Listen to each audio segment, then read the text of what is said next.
My teenage daughter pretended to be 20 online, so she could build a serious relationship with a 23-year-old man by catfishing him. This generation is completely whack. I remember being 14 and still having braces and wearing ugly blue eyeshadow to school every day. But this was before social media, so all of my friends were just as ugly as me. But on my daughter's 15th birthday, we went out to Chili's, and what she wore was shocking. Not because it was anything crazy revealing. It was just a corset top and some cargo pants. But it made me realize the pressure she had to grow up faster. She even did her makeup, and I swear my baby Annalise looked 23 years old. And as we sat down, the waiter began to flirt with her. I wasn't really paying attention because I figured she'd turn him down or just act really shy. But in the corner of my eye, I saw her batting her eyes and looking up at him with a single finger twirling her hair. Motherly rage flooded my system. I literally saw the bulge in his pants. Hey, do you guys have a birthday candle with the number 15? Because that's how old my daughter is turning today. Luckily, the guy went super red and started stammering. So I knew that he had simply been blindsided, and we even got switched to a new waiter. As for my daughter, I didn't want to ruin her birthday. So I let her change the topic and we just talked about something else. But when she woke up the next day, I asked her what the F she thought she was doing. That she could wear what she wanted, but there was no way I'd ever let her date anyone over the age of 17. She did that teenage angst thing where they pinch the bridge of their nose and roll their eyes,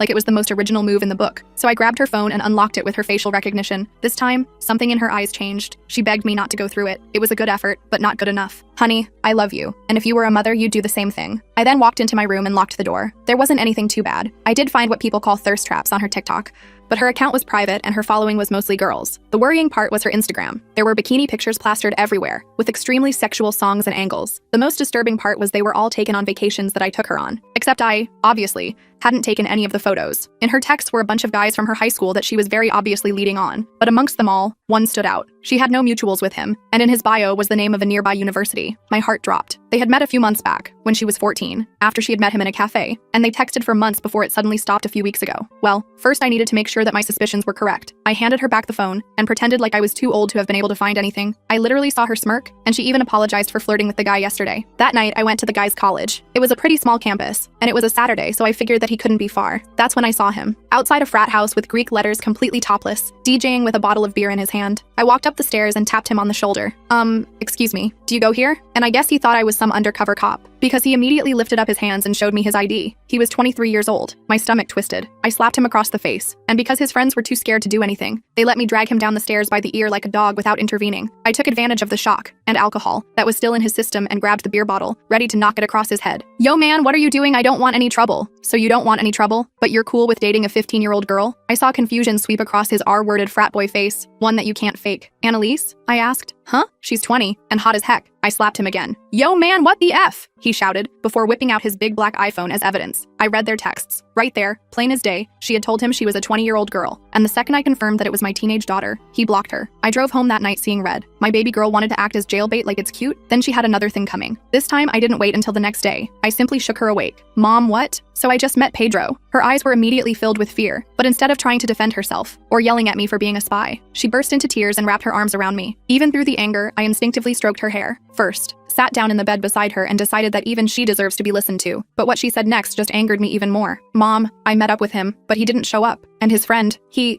was then interrupted by bursting into tears again. I thought he was a good person, Mom. I'm sorry. It didn't take long to piece together what she was saying. Someone had stolen my daughter's innocence and I was going to make them pay. I circled the university pool area the following evening, keeping a safe distance while recording the friend, Marcus's predatory routine through my phone's zoom lens. He leaned in close to a petite blonde girl who couldn't have been more than 18, whispering something that made her giggle nervously, her cheeks flushing. His hand slid from her back to her waist with practiced ease, pulling her closer as if testing boundaries. I zoomed in, capturing every moment of his calculated manipulation, my blood boiling as I recognized the same tactics Annalise had described. The blonde's friend approached, looking concerned, and Marcus immediately switched his demeanor like flipping a switch, stepping back slightly and adopting a casual, almost brotherly stance. The performance was Oscar-worthy. As soon as the friend wandered back to the snack table, he was right back at it, this time offering the girl another drink from a silver flask he pulled from his pocket. My stomach churned violently as I watched him add something to her cup when she glanced away at a commotion by the diving board. This was the exact playbook he'd used on Annalise. I'd seen enough. I pocketed my phone and marched toward them, channeling every ounce of maternal fury in my 5'6" frame. Just as I approached, a burly fraternity brother with a crew cut stepped directly into my path, his muscled arms crossed over his chest. Hey, you don't look like a student, he said, eyeing my mom jeans and sensible shoes with suspicion. Who are you with? I hadn't planned for this obstacle. I'm looking for my nephew, Pedro Martinez, I improvised, forcing a casual smile. He told me to meet him out here. The guy's eyes narrowed skeptically. Pedro Alvarez? He's inside. Great, thanks, I said brightly, attempting to step around him, but he shifted to block me again, his movement fluid despite his size. Actually, why don't I take you to him? He gripped my arm firmly, not enough to hurt, but enough to make it clear I wasn't getting past him alone. I glanced back at Marcus, who was now leading the blonde girl toward a side door of the house, his hand possessively on the small of her back. My window of opportunity was closing fast. Fine, I conceded, allowing myself to be escorted back inside the crowded, beer-soaked house. The frat brother guided me through rooms packed with dancing students, his hand still firmly on my arm. When we reached the kitchen, Pedro was nowhere to be seen among the beer pong players and couples making out against the refrigerator. Looks like he stepped out, the guy said, his tone making it clear he knew I'd invented the connection. Maybe you should come back another time. I nodded, feigning defeat,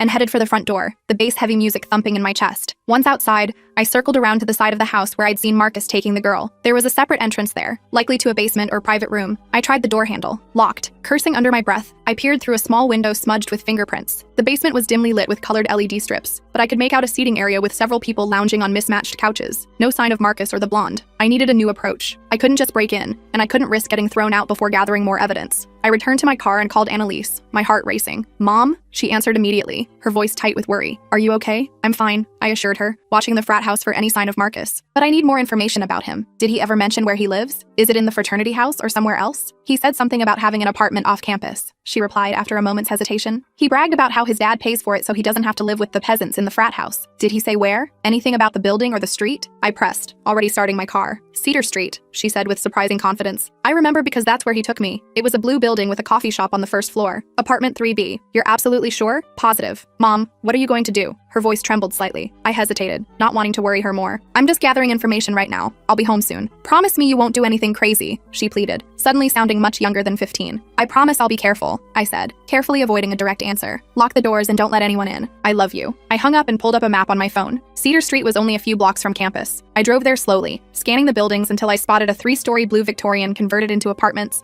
with a darkened coffee shop on the ground floor. I parked across the street and waited, watching the entrance, the car's heater barely cutting through the evening chill. My plan was simple. Confront Marcus directly, record the conversation, and get him to admit what he'd done to Annalise and other girls. It wasn't foolproof, but it was all I had. Around midnight, a group of people approached the building, laughing loudly and passing a bottle between them. Through my car window, I recognized Marcus's athletic build among them, his arm wrapped possessively around the blonde girl from the pool. She was stumbling slightly, leaning against him for support, her movements uncoordinated in a way that seemed more than just hammered. 3 other guys followed them, their raucous laughter echoing in the quiet street. My heart raced with renewed anger. This wasn't just about Annalise anymore. That girl was in danger right now. I got out of my car and crossed the street, approaching the group as they reached the building entrance. Marcus, right? I called out, my voice steady despite my racing pulse. He turned, confusion crossing his face as he tried to place me in the dim streetlight. Do I know you? No, but I know you, I replied, stepping closer until I could smell the whiskey on his breath. I'm Annalise's mother. His expression shifted from confusion to recognition to fear in quick succession. The blonde girl looked up at him through unfocused eyes. Who's Annalise? She mumbled, her words slurring together. Nobody, Marcus said quickly, then turned to his friends. Guys, take Brittany upstairs. I'll handle this. One of the other men took the blonde's arm, but I stepped forward, blocking their path. Brittany, do you know these men? I asked her directly, trying to make eye contact. She blinked slowly, swaying slightly. Marcus is in my psych class. We're having an after party. She's fine, Marcus snapped, irritation flashing in his eyes. Just had a few drinks. Mind your own business. Like you minded your own business when you drugged my 15-year-old daughter? I kept my voice low but intense, watching his friends' reactions. His friends exchanged uncomfortable glances. Yo, Marcus, what's she talking about? One of them asked. A tall guy with a baseball cap pulled low over his eyes. She's crazy, Marcus insisted, his casual demeanor slipping. I don't know any 15-year-olds. I pulled out my phone and showed them the screenshot I'd taken from Pedro's Instagram, a photo of Marcus with his arm around Annalise at what looked like a campus cafe. This is my daughter. She's 15. You gave her a drugged drink and tried to assault her 2 weeks ago. The atmosphere changed instantly. One of Marcus's friends let go of Brittany's arm and stepped back, his expression troubled. Dude, is that true? He asked Marcus, who was now visibly sweating despite the cool night air. Of course not, Marcus sputtered, running a hand through his gelled hair. She came on to me. She said she was in college. So you admit you know her? I pressed, seizing on his mistake. Marcus realized his error too late. His friends were now looking at him with undisguised suspicion, creating distance between themselves and him. I think Brittany should come with me, I said, reaching for the girl's hand. I can call her a cab or drive her home. No way, Marcus said, grabbing Brittany's arm possessively, his fingers digging into her skin. She's with me. Actually, one of his friends interjected, the tallest one with kind eyes. Maybe we should all call it a night. He turned to Brittany. Where do you live? We can get you an Uber. Marcus's face contorted with anger. What the hell, Jason? You're taking her side? I'm not taking sides, Jason replied calmly. But if what she's saying is true, it's bullshit, Marcus shouted, his voice echoing down the empty street. Brittany flinched at his outburst. first, seeming to sober up slightly. "What's going on?" she asked, looking around in confusion, her mascara smudged beneath her eyes. I addressed her directly, keeping my voice gentle. "Brittany, I'm concerned that Marcus may have put something in your drink. It happened to my daughter, and I don't want it to happen to you." Her eyes widened. "What?" "She's lying," Marcus insisted, but his voice lacked conviction. "I saw him add something to your cup by the pool," I said. "I have it on video." That was stretching the truth. My video wasn't clear enough to definitively show him drugging her drink, but the bluff worked. Brittany pulled away from Marcus, stumbling toward Jason. "I want to go home," she said, her voice small and frightened. Marcus lunged forward suddenly, grabbing my phone from my hand. "Give me that! Delete that video!" I yanked back, but he was stronger. In the struggle, my phone fell to the concrete sidewalk with a sickening crack. Before I could retrieve it, Marcus stomped on it deliberately, shattering the screen under his expensive sneaker. "You psycho!" I shouted, pushing him back with both hands. He shoved me in return, harder than I expected, sending me sprawling onto the rough concrete. Pain shot through my wrist as I tried to break my fall. "Marcus, what the hell?" Jason yelled, stepping between us. "You can't hit someone's mom, man! She's threatening me!" Marcus shouted, his face contorted with rage. "She's been stalking me!" Jason helped me to my feet while another friend held Marcus back, struggling against his attempts to break free. "I'm calling the police," I said, cradling my throbbing wrist. "Go ahead," Marcus sneered, his handsome face ugly with hatred. "Tell them how you've been following me around campus, harassing me. See who they believe, a respected student or some crazy helicopter mom." He had a point that made my stomach sink. Without my phone and the video evidence, it would be my word against his. And he had friends who could back up his story that I'd approached him aggressively. Jason seemed to sense my dilemma. "Look," he said quietly, leaning close so Marcus couldn't hear. "I've heard rumors about Marcus before. This isn't the first time. Then help me," I pleaded. "That girl needs to get home safely, and my daughter deserves justice." Jason nodded, his expression resolute. "I'll make sure Brittany gets home okay." He hesitated, then added, "And I know some other girls who've had experiences with Marcus. I can put you in touch with them." It wasn't everything I wanted, but it was a start. I gave Jason my email address, and he promised to contact me the next day. As I drove home with a broken phone and throbbing wrist, I realized this was going to be harder than I thought. Marcus was protected by his friends, by his father's money, by a system that often failed to believe young women, but I wasn't giving up. When I arrived home, Annalise was waiting up for me, pacing the living room in her fuzzy pajamas, her face pale with worry. "Mom!" she cried when I walked in. "I've been trying to call you for hours. What happened to your wrist?" I explained everything, finding Marcus, the confrontation, my broken phone, and Jason's promise to help. "This is all my fault," Annalise said, tears welling in her eyes. "No," I said firmly, taking her hands in mine. "What Marcus did, what he tried to do, that's not your fault. Yes, you made some poor choices, but he's the adult who tried to take advantage of a young girl. That's on him, not you." She nodded, wiping her eyes with the sleeve of her pajama top. "So, what do we do now?" "Now," I said, summoning confidence I didn't entirely feel. "We build a case. We find other victims, gather evidence, and make sure Marcus can't hurt anyone else." The next morning, I took Annalise to school myself, making her promise to come straight home afterward. My wrist wasn't broken, just badly sprained according to the urgent care doctor. So I wrapped it tightly and went to work with a new burner phone I'd picked up on the way. By lunchtime, I had an email from Jason with contact information for 3 other young women who'd had encounters with Marcus. All were college freshmen, all described similar experiences. Drinks that tasted strange, memory gaps, waking up in Marcus's apartment confused and disoriented. None had reported him officially. One girl, Vanessa, wrote that she'd tried to tell her resident advisor, but was discouraged when she learned about Marcus's father's connections to the University Board of Trustees. Another, Talia, said she'd been too ashamed and blamed herself for drinking too much. I reached out to each of them, explaining who I was and why I was investigating Marcus. 2 responded almost immediately, agreeing to meet me that weekend at a coffee shop off campus. When I picked up Annalise from school that afternoon, she seemed different, quieter, more withdrawn, her usual animated chatter absent. "Everything okay?" I asked as we drove home through the autumn-tinged streets. She stared out the window, watching the scenery blur past. "Everyone at school knows something happened. Not the details, but they know I'm not allowed on social media anymore and that you took my phone. They're all talking about me." My heart sank. "I'm sorry, honey. Kids can be cruel." "It's not just that," she said, turning to face me with alarm in her eyes. "Chloe showed me messages from this college guy she's been talking to. Mom, I think it's Marcus." I nearly slammed on the brakes. "What? How would he know Chloe?" "He DMs random girls on Instagram. That's how he found me too." She looked down at her hands. "I didn't meet him at a cafe. I was too embarrassed to tell you the truth. He messaged me after I commented on one of Pedro's posts." She turned to me, her eyes filled with fear. What if he's targeting my friends to get back at me? This was escalating faster than I'd anticipated. Marcus wasn't just a predator. He was vindictive and calculating. "Show me the messages," I said, pulling into our driveway. When we got home, Annalise used my laptop to log into Chloe's Instagram account. Apparently, the girls all shared passwords, something we'd need to discuss later. Sure enough, there were messages from a user named Marcus DJW Wright, complimenting Chloe's photos and asking where she went to school. "Call Chloe right now," I instructed. "Tell her everything. Make sure she blocks him immediately." While Annalise called her friend, I checked my email again. There was a new message from Jason. "Marcus knows you're talking to people. He's freaking out, threatening anyone who speaks to you. Be careful. He has a temper." I forwarded the email to my personal account and deleted it from the laptop, not wanting to worry Annalise more than necessary. But I was worried. This was no longer just about getting justice for what had happened.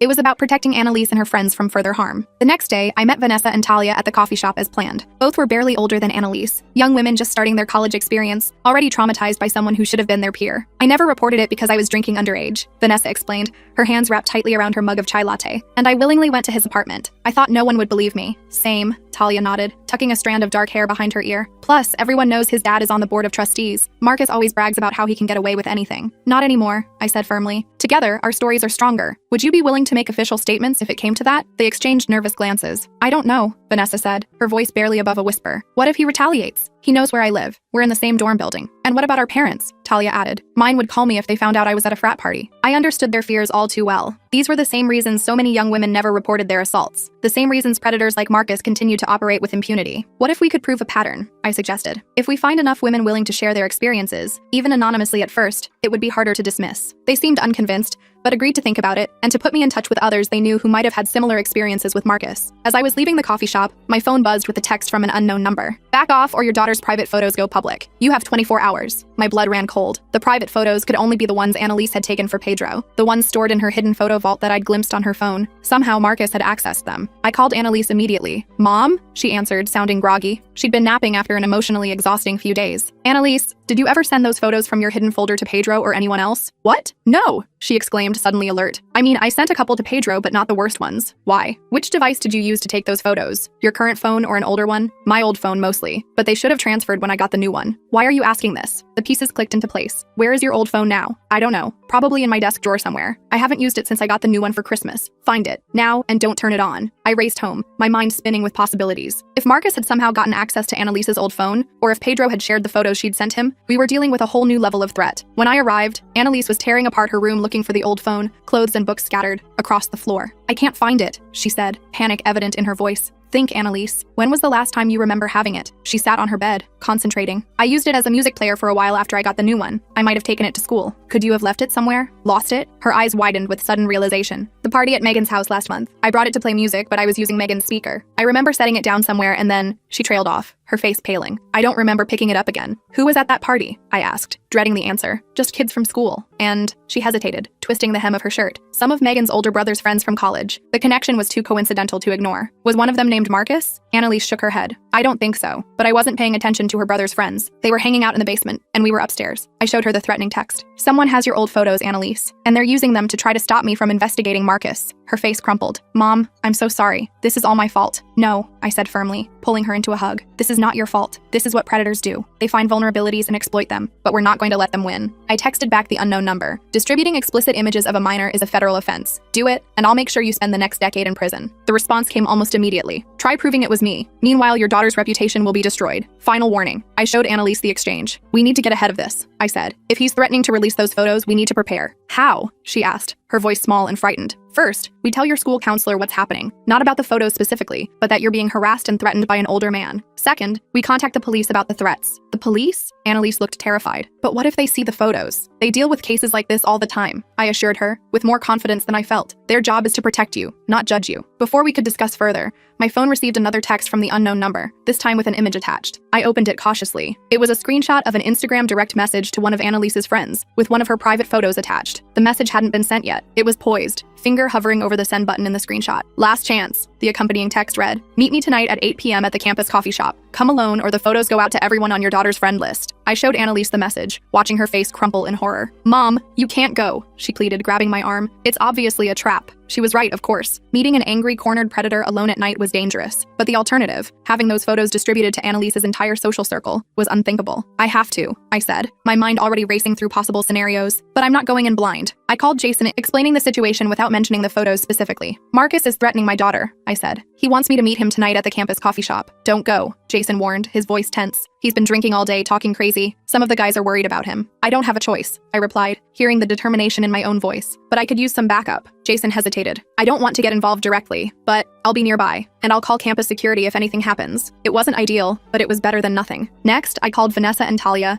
asking if they'd be willing to be in the area as witnesses. They agreed, reluctantly. Finally, I prepared Annalise for the worst-case scenario. If those photos do get out, I told her, holding her shoulders gently, we'll face it together. It won't be easy, but it won't be the end of the world either, and we'll make sure everyone knows who's really responsible. She nodded, tears streaming down her face. I wish I could take it all back. The photos, the lies, everything. I know, honey. I hugged her tightly, breathing in the familiar scent of her strawberry shampoo. But we can't change the past. We can only deal with what's happening now. At 7:30 p.m., I drove to campus, my heart pounding against my ribs. I'd prepared as best I could. I had a new phone with recording capabilities, Vanessa and Talia would be at a table nearby, and Jason had promised to keep an eye on the situation from outside. I'd also left a sealed envelope with Annalise, containing printouts of all the evidence I'd gathered about Marcus, with instructions to take it to the police if I didn't return by 10 p.m. The campus coffee shop was busy with students studying for midterms, providing some security and numbers. I chose a table near the back, positioning myself so I could see the entrance but also had a clear path to the emergency exit if needed. At exactly 8 p.m., Marcus walked in. He looked terrible. Unshaven, bloodshot eyes, clothes rumpled as if he'd been wearing them for days. He spotted me immediately and made his way to my table, dropping into the chair across from me with casual arrogance. "You should have minded your own business," he said without preamble, his voice low and threatening. "My daughter is my business," I replied evenly, meeting his gaze. "And so are all the other girls you've drugged and assaulted." He leaned forward, the smell of whiskey heavy on his breath. "You have no proof of anything. It's your word against mine. And trust me, at this school, my word carries a lot more weight than yours. Is that why you're threatening to distribute child pornography? Because you're so confident in your position?" His eyes narrowed. "I never said anything about pornography. You have no proof I sent those texts." "I don't need proof," I said, keeping my voice steady despite my racing heart. "I just need people to start asking questions. And they already are, Marcus. Vanessa, Talia, Brittany, Jason, they're all talking. How many others are there? How long before one of them goes to the police?" I could see the calculation in his eyes, the realization that his carefully constructed world was beginning to crumble. "What do you want?" he finally asked, his voice barely audible over the coffee shop chatter. "I want you to leave my daughter alone, leave her friends alone, and get help before you hurt someone else." He laughed bitterly. "That's it? A slap on the wrist and a promise to be good?" "No," I said, meeting his gaze directly. "That's just the beginning. I also want you to tell me exactly what happened the day Annalise came to your apartment." His expression darkened. "Nothing happened. She showed up looking for Pedro. I gave her a drink. We talked. Then Pedro called her, freaked out about her age, and she left. End of story. You drugged her drink." I pressed, watching his face for any reaction. "I didn't substance anyone," he snapped, too loudly. A few nearby students glanced our way. He lowered his voice. "Look, even if I did, which I'm not saying, nothing happened. She left. No harm, no foul. Intent matters, Marcus. You intended to assault my 15-year-old daughter. She said she was 20, he hissed, a vein pulsing in his forehead. "Everyone lies about their age. It's not my fault she looked older." I leaned forward. "Here's what's going to happen. You're going to delete any photos you have of my daughter. You're going to stay away from her and her friends. And you're going to get counseling for your issues with women." He snorted. "Or what? Or I go public with everything I know. I've already spoken to multiple women who've had similar experiences with you. I have screenshots of your threats, and I have a daughter who's willing to tell her story. No one will believe you," he said, but I could hear the uncertainty in his voice. "Maybe not at first," I conceded, "but once one person speaks up, others follow. How many victims do you have, Marcus? 5? 10? How many will it take before someone listens?" He stared at me for a long moment, then abruptly stood up. "This conversation is over." As he turned to leave, I called after him. "I meant what I said about those photos. Distribute them, and I'll make sure you face federal charges." He paused, his back stiffening, then continued walking without looking back. I watched him leave, my hands shaking under the table. I wasn't sure if I'd gotten through to him or just made things worse, but at least I'd stood my ground. Vanessa and Talia approached my table as soon as Marcus was gone. "Are you okay?" Talia asked. He looked really angry. "I'm fine," I assured them. "Did you record any of that?" Vanessa nodded, showing me her phone. "Got most of it. He basically admitted to drugging drinks, even if he tried to walk it back. It wasn't a full confession, but it was something. Another piece of evidence to add to our growing collection." Outside the coffee shop, Jason was waiting by my car. "That was intense," he said. I was ready to call security when he stood up like that. "Thank you for being here," I said sincerely. "All of you. I know it wasn't easy." "What happens now?" Jason asked, his breath visible in the cool night air. I took a deep breath. "Now we wait and see if he backs down or escalates, and we keep building our case, finding more women who are willing to speak up." As I drove home, I felt a strange mix of fear and determination. Marcus was dangerous, cornered, and unpredictable, but he was also exposed now, his behavior under scrutiny for perhaps the first time. When I arrived home, Annalise was waiting anxiously by the window, her silhouette visible through the curtains. "Mom!" she cried, running to hug me. "What happened? Did he agree to delete the photos?" "Not exactly," I admitted, "but I think I scared him. And more importantly, we have allies now. Other women he's hurt who are willing to speak up." Annalise pulled back, her expression serious. "I want to speak up too. If he releases those photos,